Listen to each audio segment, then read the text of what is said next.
Dans l'évangile de Jésus-Christ selon saint Jean. En ce temps-là, Jésus disait à ses disciples : « Que votre cœur ne soit pas bouleversé. Vous croyez en Dieu ? Croyez aussi en moi.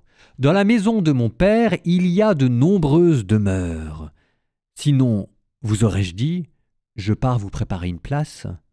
Quand je serai parti vous préparer une place, je reviendrai et je vous emmènerai auprès de moi, afin que, là où je suis, vous soyez vous aussi.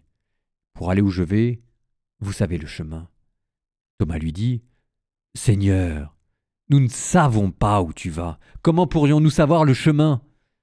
Jésus lui répond : « Moi, je suis le chemin, la vérité et la vie. Et personne ne va vers le Père sans passer par moi. »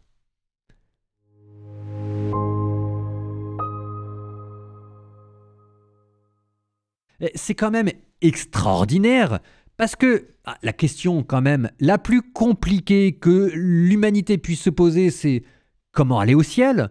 Comment connaître le chemin du bonheur ? C'est quoi la vérité ? Et vous savez, on se fait des nœuds au cerveau. Les uns parmi nous vont lire des ouvrages de philosophie, les autres vont écouter témoignage après témoignage sur les expériences de mort imminente pour savoir comment on peut y arriver. Enfin bref, on cherche comment devenir quelqu'un de bien. On cherche à savoir s'il y a vraiment quelque chose après la mort et comment y arriver. C'est la question la plus angoissante au monde et la plus difficile. Il y a quand même quelque chose d'extraordinaire, c'est que dans le christianisme, c'est répondu en une phrase. Thomas qui dit « Seigneur, nous ne savons pas où tu vas, comment pourrions-nous savoir le chemin ?» Enfin ça, c'est tout homme qui dit « C'est quoi la vie ? C'est quoi la mort ? C'est quoi le bonheur ? C'est quoi le malheur ? On va où là ? Et on y va comment ?» La réponse de Jésus, moi, Jésus. Et si vous voulez, c'est quand même fou. Alors après, il continue, je suis le chemin, la vérité, la vie. On se dit, là, on décroche un peu, on ne sait pas exactement ce que ça veut dire. Mais on n'a pas tous fait normal sup, là. On n'est pas tous super intelligents. Et parmi vous, il n'y a pas que des grands saints, moi le premier, il y a des pécheurs. Mais il suffit de voir Jésus et de se dire, voilà quelqu'un que je vais essayer d'imiter et ça se passera bien. Voilà quelqu'un à qui je vais poser des questions et j'aurai des réponses.